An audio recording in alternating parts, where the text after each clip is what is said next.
If you've ever searched online for ways to cut the cord, you've probably seen ads for something called a Superbox. The marketing sounds incredible. Thousands of live TV channels, premium movies, sports packages, no monthly subscription, just pay once and you're done. So why is it controversial?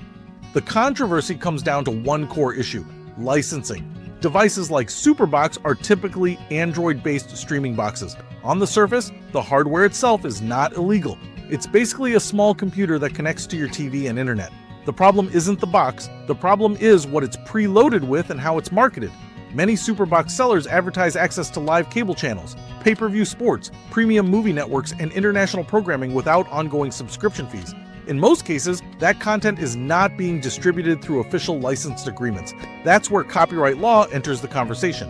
Broadcasters, streaming platforms, and sports leagues pay massive sums for distribution rights. When a device provides access to that same content without proper licensing, it raises serious legal red flags. In fact, major media companies have filed lawsuits against distributors of so-called fully loaded streaming boxes, arguing that they enable piracy. Now here's where things get nuanced.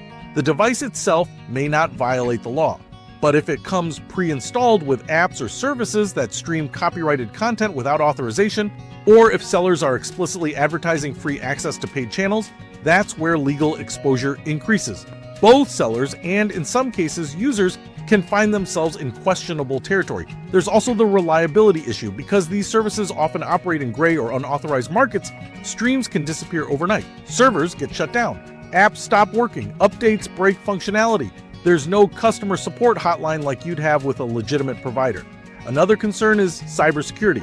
Unofficial streaming apps can expose users to malware, data harvesting, or unsecured networks. Since many of these services operate outside traditional regulatory oversight, consumer protections are limited. That's why the Superbox is controversial. It promises premium content without subscription costs, but the model behind that promise often relies on unlicensed distribution. Media companies call it piracy. Sellers call it a one-time purchase streaming solution. Regulators tend to side with the copyright holders.